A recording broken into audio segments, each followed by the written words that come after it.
जय हिंद दोस्तों, कैसे हो आप सभी। आई होप आप बिल्कुल बढ़िया होंगे। तो मैं अर्जुन सिंह राठौड़ वेलकम करता हूं गाइज आपका आज के सेशन में। और आज का जो हमारा सेशन है वो है गाइज एसबीआई क्लर्क प्री 2021 को टारगेट करते हुए आज हमारी मिक्स क्विज है ये। ठीक है, अब आपको मैं बताना चाहूंगा मिक्स क्विज के अंदर वापस से हमने टारगेट किया है लगभग 10 क्वेश्चंस को, कि 10 जो क्वेश्चंस है वो आपको एक क्विज के तौर पे मैं दूंगा। और जिसमें हम पहले फ्रेज रिप्लेसमेंट है, फ्रेज रिप्लेसमेंट की हमने पूरे 10 सेशन किए। अब वापस से मिक्स क्विज जो है, ठीक है, इसमें अलग अलग तरह के क्वेश्चंस हो गए और इसको भी हम 10 दिन तक कंटिन्यू करेंगे। तो आज इसका डे 1 है और ये जो क्लास होती है डेली आपका एक सॉल्यूशन है आपके क्वार्टर टू 5 4:45 पर, जिसकी प्रैक्टिस पीडीएफ जो है आपको एक दिन पहले टेलीग्राम चैनल पर प्रोवाइड करवा दी जाती है, जिसका लिंक आपको डिस्क्रिप्शन के अंदर दिया हुआ है। तो वहां से आप टेलीग्राम चैनल और टेलीग्राम ग्रुप ज्वाइन कर लीजिएगा फॉर डिस्कशन। ठीक है, तो चलिए इसको स्टार्ट करता हूँ गाइज में। तो सबसे पहले हम क्वेश्चन की डायरेक्शन को पढ़ेंगे। तो क्वेश्चन नंबर फर्स्ट और सेकंड के लिए सेम डायरेक्शन है। ये कहता है in the given question a part of the sentence is given in brackets. ठीक है, नीचे दिए हुए सेंटेंस क्वेश्चन में सेंटेंस का एक जो पार्ट है वो आपको ब्रैकेट में दिया हुआ है। Below the sentence 3 alternatives to the bracket part are given which may have improved the sentence। Sentence के नीचे आपको 3 अल्टरनेटिव यहाँ पर दिए हुए हैं जो कि क्या कर सकते हैं, आपके ब्रैकेट पार्ट में जो दिया हुआ है उसके अल्टरनेटिव के तौर पर ये हो सकते हैं और सेंटेंस को इंप्रूव कर सकते हैं। Choose the option that reflects the correct use of the phrase in the context of the sentence. नीचे आपको चूज करना है ऑप्शन कि कौन सा वहां पर सबसे फिट इसको बैठाता है। In case the given sentence is correct, अगर किसी स्थिति में ये गिवन सेंटेंस आपका ऑलरेडी करेक्ट है, your answer is E, no correction required. तो आपका आंसर ई होगा, मतलब किसी तरह के करेक्शन की जरूरत नहीं है। तो सबसे पहले मैं क्वेश्चन स्टार्ट करता हूं गाइज। तो ये कह रहा है आपको, there is a lot more of Israel in India and in Indians day to daily life, common people and prime minister included. अब गाइज अगर मैं आपसे यहां बात करूं तो एक तो दिया हुआ है डे टू डेली लाइफ, एक दिया हुआ है डे टू डे लाइफ, एक दिया हुआ है डेली लाइफ और एक है डे टू डे लाइफ। ठीक है, और इंडियंस के साथ आपके अपोस्ट्रोफी।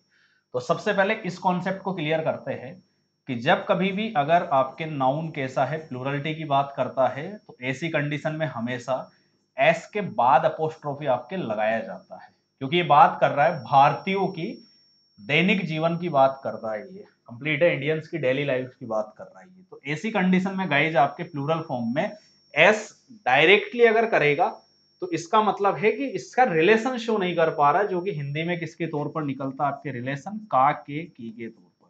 तो विदाउट रिलेशन अगर बात करता है तो ये सेंटेंस आपके रॉन्ग होता है। जिसमें फर्स्ट है हम पहले उसको क्या कर देंगे, एलिमिनेट कर देंगे।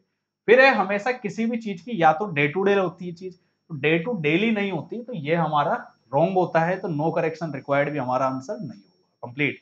फिर मैं बात करूं आपसे, एक कहता है Indians day to day life और एक कहता है इंडियंस डेली लाइफ। तो डे टू डे अल्टरनेट के सेंस के अंदर यूज लिया जाता है, जबकि डेली जो होता है किसी भी चीज की प्रोग्रेशन के सेंस के अंदर यूज लिया जाता है। तो ज्यादा फिट इसमें कॉन्टेक्चुअली जो बनेगा वो आपके डेली लाइफ बनेगा, ना कि डे टू डे लाइफ बनेगा। तो इस तरह से दूसरा लाइफ जो है जीवन जो है ये वर्ब के तौर पर यूज लिया जाता है, जबकि लाइफ एक नाउन है। तो आपके सेकंड ही यहाँ पर क्या होता है गाइज, आंसर होता है। तो ओनली सेकंड किस में आ रहा है, सिर्फ बी में आ रहा है। तो आप लोगों का आंसर ओनली क्या होगा, बी होगा। समझ आया हो तो डन कीजिए, डाउट हो तो पूछिएगा।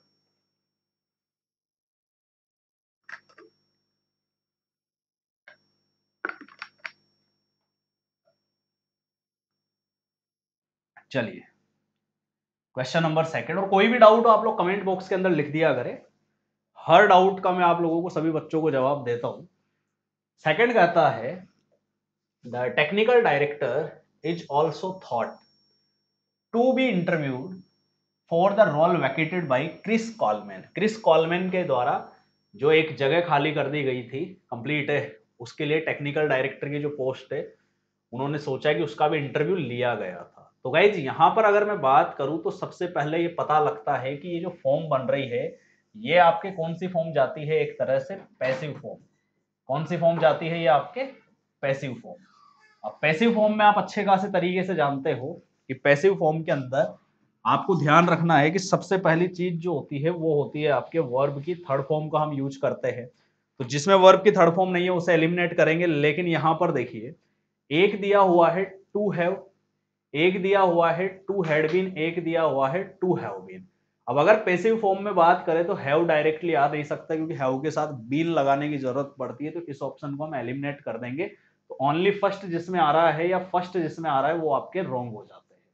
फिर उसके बाद इंटरव्यू लिया गया है अभी कंप्लीट, रिसेंटली कोई चीज हुई है, तो रिसेंटली के लिए आपके कभी भी हैड का यूज नहीं करते, तो हैड को भी हमें क्या करना पड़ेगा, एलिमिनेट करना पड़ेगा। और जब हेड एलिमिनेट हो जाएगा तो आपके पास बचता है एक तो हैव बीन, और एक बचता है is also taught to have been interview. और ये तो थॉट की फॉर्म में ही निकल गया। अब टू बी को हम डायरेक्टली लगा नहीं सकते, क्योंकि टू बी जो होता है ये आपके is to, am to, are to, has to, have to, was to, were to और हैड टू के साथ लगेगा। जबकि इज की फॉर्म के अंदर आपके पैसिव एक मामला यहां निकलता है, तो यहां डायरेक्टली टू बी नहीं होकर आपके क्या होगा, टू हैव बीन इंटरव्यूड होगा, इसलिए ये भी रॉन्ग होता है। तो ओनली थर्ड आपके आ रहा है सी में। तो गाइज आप लोगों का आंसर क्या होगा, सी होगा। समझ आया हो तो डन कीजिएगा, और डाउट हो तो पूछिएगा।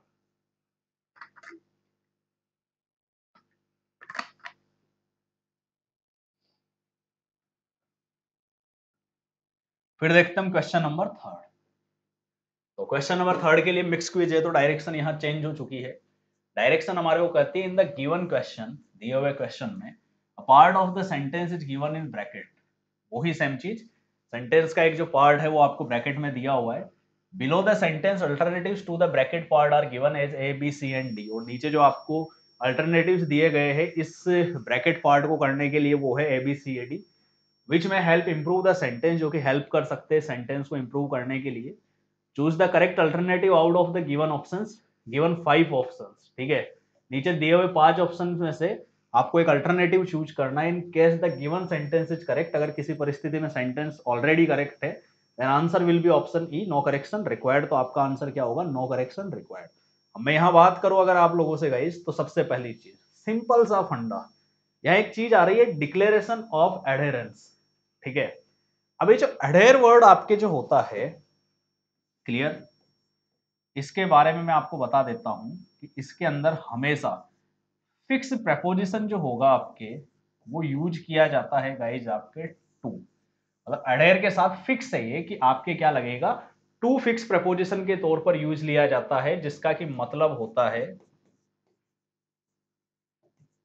To believe in a particular idea. एक पर्टिकुलर आइडिया में बिलीव करने को क्या बोला जाता है गाइज, आपके अडेयर कहते हैं। हिंदी में इसका मतलब होता है किसी चीज का पालन करना या अनुसरण करने को हम क्या कहते हैं, आपके अडेयर कहते हैं। और इसके लिए आपको ध्यान रखना है कि फिक्स प्रपोजिशन टू लगेगा। अगर इसके साथ आपको इन दिख रहा है, फोर दिख रहा है, ऑन दिख रहा है, तो ये सारे क्या माने जाएंगे गाइज, आपके रॉन्ग माने जाएंगे। इसलिए इसके अंदर फिक्स प्रपोजिशन का मामला है, तो आप लोगों का आंसर क्या होता है, डायरेक्टली ऑप्शन बी ही आप लोगों का इसमें आंसर होगा। क्लियर। तो क्वेश्चन नंबर थर्ड समझ आया हो तो डन कीजिएगा।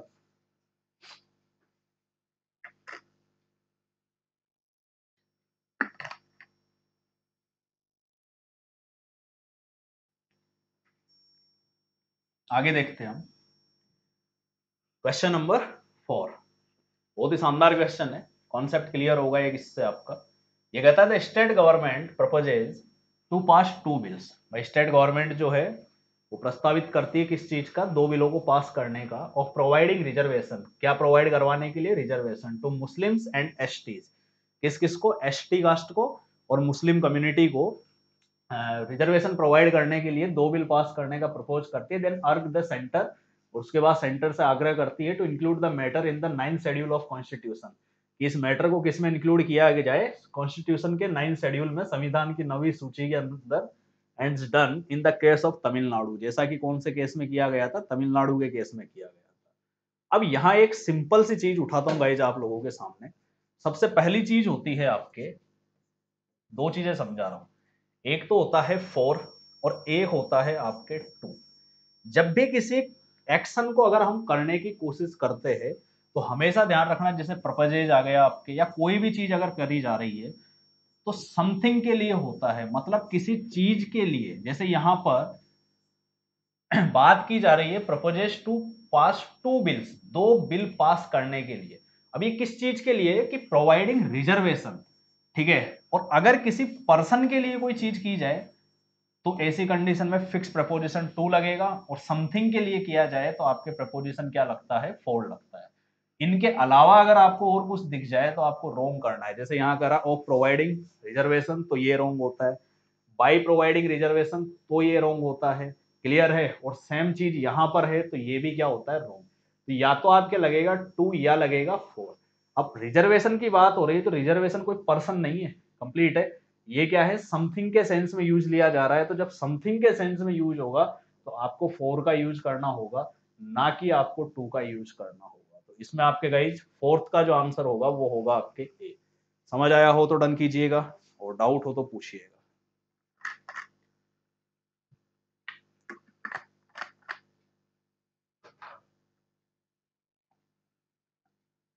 चलिए अगला देखते हैं।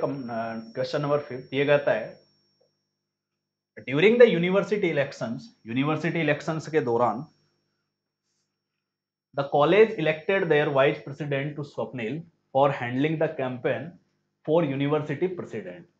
भाई कॉलेज ने जो है किसको इलेक्ट किया, आपके स्वप्निल को इलेक्ट किया वाइस प्रेसिडेंट के तौर पर, कि वो क्या हैंडल कर सके, यूनिवर्सिटी प्रेसिडेंट जो है उसके कैंपेन को क्या कर सके, वो हैंडल कर सके। अब गाइज अगर मैं आप लोगों से यहां पर बात करूं तो सबसे इंपॉर्टेंट चीज, द कॉलेज क्या है, सब्जेक्ट है। बहुत ही सिंपल कॉन्सेप्ट बताता हूँ। द कॉलेज क्या है, आपके सब्जेक्ट है, ठीक है। सब्जेक्ट के बाद आपके क्या आ रही है, वर्ब आएगी। तो वर्ब क्या है, आपके इलेक्टेड है, कंप्लीट। और वर्ब के बाद आपके क्या आना चाहिए, ऑब्जेक्ट आना चाहिए। अब यहां पर ये कह रहा है the college elected their vice president to Swapnil. तो ऑब्जेक्ट पता लगता है कि कॉलेज ने किसको इलेक्ट किया, स्वप्निल को इलेक्ट किया। तो डायरेक्टली ऑब्जेक्ट फॉर्म में आपके क्या आना चाहिए, स्वप्निल आना चाहिए। तो इसमें ये कहता है the college elected their vice president to Swapnil, तो डायरेक्टली आ नहीं रहा तो ये रॉन्ग होता है। यहाँ है द कॉलेज इलेक्टेड स्वप्निल, ये राइट हो सकता है। द कॉलेज इलेक्टेड स्वप्निल, ये राइट हो सकता है। The college elected their vice president और फिर वापस से स्वप्निल आता है, तो ये क्या होता है गाइज, आप लोगों के रॉन्ग होता है, कंप्लीट। अब आप लोगों के सामने यहां भी डायरेक्टली ऑब्जेक्ट नहीं आ रहा, क्योंकि बाकी बचा हुआ जो पार्ट होगा वो एक कॉम्प्लीमेंट पार्ट होगा। तो ऐसी कंडीशन में दो चीजें बचती है आपके पास, एक बचता है फॉर हैंडलिंग और एक है टू हैंडलिंग। अब अभी इससे जस्ट पहले वाले क्वेश्चन में आपको मैंने फोर और टू दोनों के बारे में बताया था। फोर के बारे में मैंने आपको बताया था किसी चीज के लिए अगर कुछ हो रहा हो तो फोर, किसी पर्सन के लिए कुछ हो रहा हो तो टू लगाएंगे। अब ये कह रहा है कि कॉलेज ने इलेक्टेड किया किसको, स्वप्निल को, उनके वाइस प्रेसिडेंट के तौर पर, कंप्लीट। क्या चीज करने के लिए, कि कैंपेन को हैंडल करें। तो पर्सन की बात हो नहीं रही तो हम टू का यूज नहीं कर सकते। समथिंग की बात हो रही है तो हम क्या लगाना पड़ेगा, हमारे को फोर का यूज करना होगा। तो आप लोगों का आंसर है बी। तो इससे कॉन्सेप्ट ये समझिए कि जब कभी अगर आप कंफ्यूज हो फोर और टू में, तो टू का यूज पर्सन की कंडीशन के अंदर किया जाता है, जबकि फोर का यूज किसी प्रोसेस समथिंग की कंडीशन में हम हमेशा किसका यूज करते हैं गाइज, आपके फोर का यूज करते हैं। Purpose of the function something या फंक्शनिंग समथिंग के तौर पर यूज किया जाता है। तो आई होप आपको क्वेश्चन नंबर 5 समझ आ चुका होगा। तो क्वेश्चन नंबर 6 देखते हैं।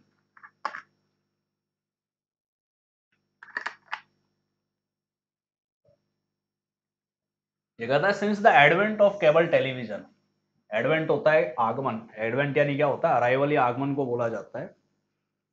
केबल टेलीविजन के आगमन से, जैसा कि at the beginning of this decade the entertainment industry took a giant stride forward in our country. तो ये कहना चाहता है कि इस दशक की शुरुआत में अगर हम देखें तो केबल टेलीविजन के आगमन से एंटरटेनमेंट इंडस्ट्री जो है उसने क्या लिया है, giant stride forward in our country, मतलब हमारे देश के अंदर एक प्रगति की ओर कदम बढ़ाया है। क्लियर है। तो अब मैं यहाँ पर बात करूं तो एक तो ये कहता है this decade the entertainment industry took, तो इससे पता लगता है एक जगह टेकिंग आ रहा है, has taken, had taken, will take आ रहा है, यहाँ टुक आ रहा है, मतलब टेंस का रोल है। अब टेंस की कंडीशन ये कहती है, आपको अच्छे से पता है कि जब कभी भी सिंस आता है तो ऐसी कंडीशन के अंदर आपके यूज किया जाता है प्रेजेंट परफेक्ट का। और प्रेजेंट परफेक्ट में आप अच्छे से जानते हो कि हैज या हैव के साथ आपके वर्ब की थर्ड फॉर्म का यूज करते हैं। क्लियर। जैसे मान लीजिए मैं कहता हूं I have not seen my father since I came, मैं जब से यहाँ आया हूं मैंने मेरे पिताजी को नहीं देखा। क्लियर है। तो ऐसी कंडीशन के अंदर क्या हो रहा है कि अनादर सिंस के साथ वाले को छोड़ के अनादर सेंटेंस आपको किसमें देना पड़ेगा, प्रेजेंट परफेक्ट। यहां पर पास्ट सिंपल आता है, टुक रॉन्ग होता है, या डायरेक्टली टेकिंग आ रहा है ये रॉन्ग होता है, या हैड टेकन पास्ट परफेक्ट है ये रॉन्ग होता है, यहाँ विल टेक जो कि फ्यूचर की बात कर रहा है ये रॉन्ग होता है। तो राइट आंसर आपके सिर्फ एक दिया हुआ है जो कि है बी, जिसके अंदर आपके आ रहा है हैज टेकन के तौर पर। और गिवन जो स्टेटमेंट है ये ऑलरेडी आपके करेक्ट नहीं है, तो ऐसी कंडीशन में नो करेक्शन रिक्वायर्ड भी आपका आंसर नहीं होगा। तो इस कॉन्सेप्ट को आप लोग लिख लीजिएगा ताकि आपको पता लग जाए कि चीजें किस तरह से राइट आपके होती है। तो क्वेश्चन नंबर 6 समझ आया हो तो डन कीजिएगा, डाउट हो तो पूछिएगा, और जो भी डाउट्स है वो आप लोग कमेंट बॉक्स में जरूर लिख देना।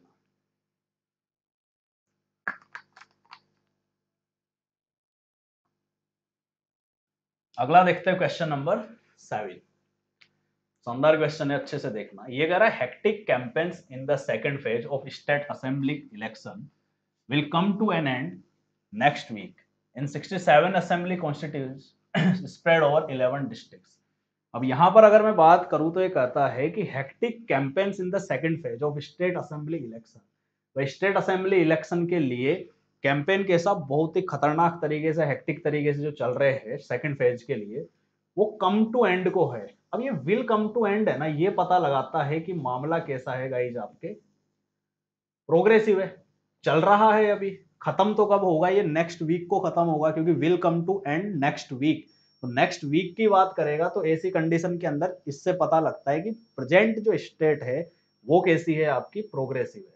अब ये जब प्रोग्रेसिव है तो ऐसी कंडीशन के अंदर आपके जो फॉर्म आएगी वो प्रेजेंट प्रोग्रेसिव में जाएगी, जिसके अंदर आपके क्या लगना जरूरी है, आईएनजी।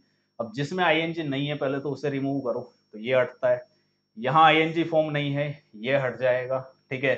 फिर हैविंग है यहाँ पर, लेकिन आईएनजी है, तो हैविंग का आपको बहुत अच्छे से पता है कि हैविंग का यूज किया जाता है हमेशा परफेक्ट पार्टिसिपल में। किसमें करते हैं, परफेक्ट पार्टिसिपल। और परफेक्ट जिसमें आगे इसका मतलब काम खत्म होने की बात करेगा, तो ये भी आपके रॉन्ग हो जाता है। फिर आपके बचता है hectic campaigning, hectic campaigning from the second और फॉर द सेकंड फेज। फिर वही चीज, किसी चीज के लिए प्रोसेस की बात हो रही है तो आप फ्रॉम का यूज नहीं कर सकते। ऊपर दो क्वेश्चंस में भी आया था आपको यूज किसका करना पड़ेगा, फोर का। तो आप लोगों का आंसर होता है 7 के अंदर फोर। समझ आया हो तो डन कीजिएगा, डाउट हो तो पूछिएगा किसी भी तरह से।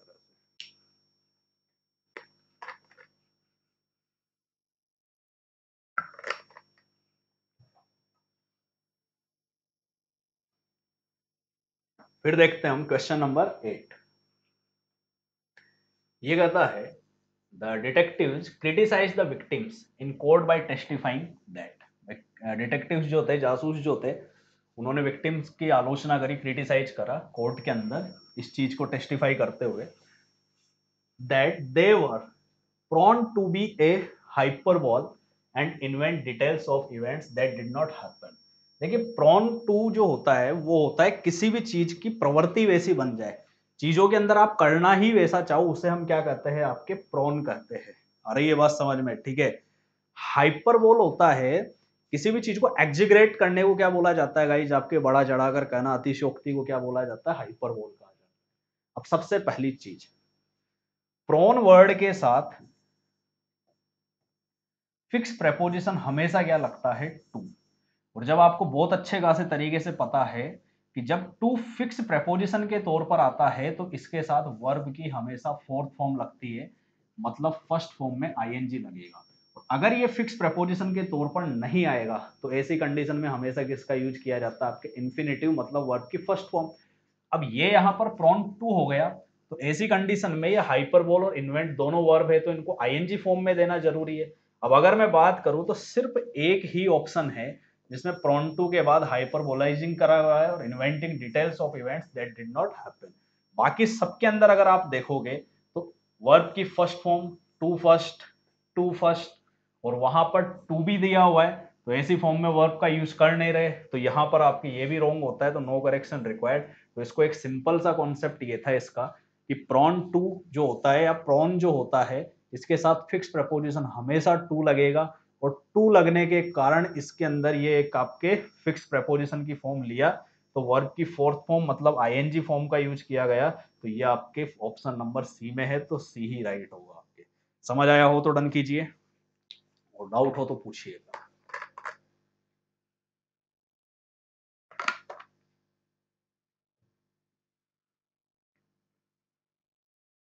अगला देखते हैं क्वेश्चन नंबर 9।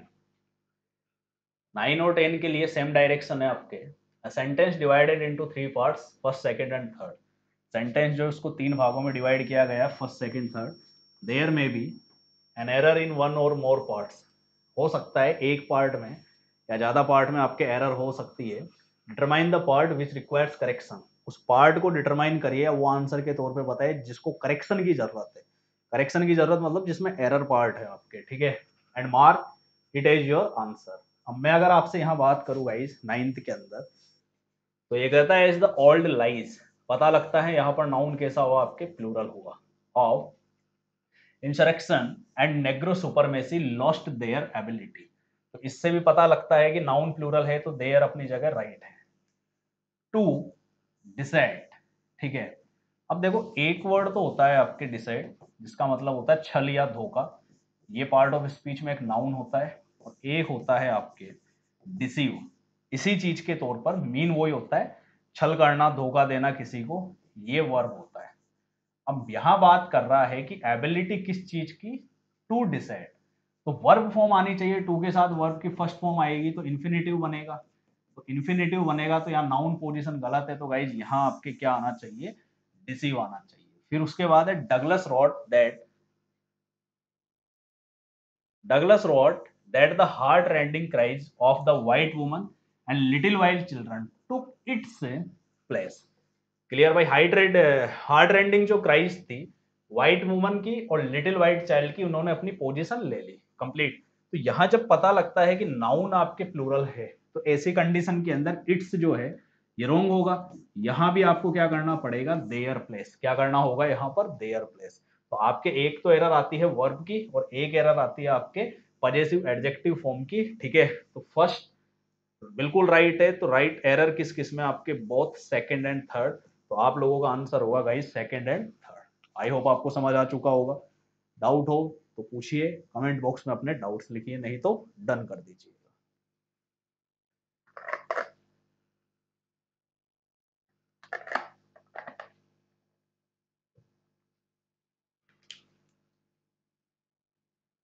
और ये लास्ट क्वेश्चन है हमारा 10, सेम चीज। ये कहता है the most unique characteristic of the troodonts, ठीक है। ये जो आपके ट्रोडोनेट्स जो है, ये एक डायनासोर की कैटेगरी है। Was the size of their brain case, उसके ब्रेन केस के कारण इसकी सबसे ज्यादा जो विशेषता यूनिक बताई गई है इस चीज को। It was the largest of all the dinosaurs and this में इंडिकेट, ये सबसे बड़े डायनासोर्स के अंदर से एक था। और ये इंडिकेट करता है that the troodonts were the most intelligent of all the dinosaurs. Clear, सभी डायनासोर्स में सबसे ज्यादा इंटेलिजेंट था। Although this is only a speculation. Speculation का मतलब है केवल ये सिर्फ एक अनुमान है ये चीज। मैं अगर बात करूं तो यहाँ सिर्फ एक एरर निकल कर आती है, बहुत अच्छे से देखना। यूनिक अपने आप में गाइज एक सुपरलेटिव डिग्री वर्ड है, ठीक है। अब ऐसी कंडीशन में इससे पहले अगर हम मोस्ट लगा रहे हैं तो ये क्या है, गलत। लेकिन फिर भी किसी किसी की इच्छा हो कॉन्टेक्चुअली कि उसको डिग्री में हम देना चाहे, तो डिग्री में देने के लिए या तो फिर आप करो वेरी यूनिक करो, क्लियर है। लेकिन हो सके तो नॉर्मल लिखो, यूनिक लिखो आप केवल, क्लियर।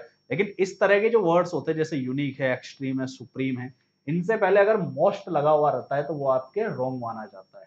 तो इस तरह से पता लगता है आपके कि एरर जो है वो फर्स्ट के अंदर है, और ओनली फर्स्ट किस में आ रहा है गाइज, आपके डी में आ रहा है। तो ये आप लोगों का आंसर होगा। आई होप आपको सेशन अच्छे से समझ आया होगा। कंडीशंस इसकी सारी समझ आई होगी कि इसमें क्या क्या कंडीशंस पूछी गई है। तो आप अपना जो स्कोर है कि कितना आपने सही किया 10 क्वेश्चंस में से आउट ऑफ 10 कितना राइट है, वो कमेंट बॉक्स में लिखिएगा। सेशन अगर अच्छा लगे आपको तो बिल्कुल इसे शेयर कीजिएगा, लाइक कीजिएगा, सब्सक्राइब करिए नए बच्चे। और अगर अच्छा नहीं लगा हो तो बिल्कुल सब्सक्राइब नहीं करना, बिल्कुल आपको लाइक शेयर नहीं करना है, ठीक है।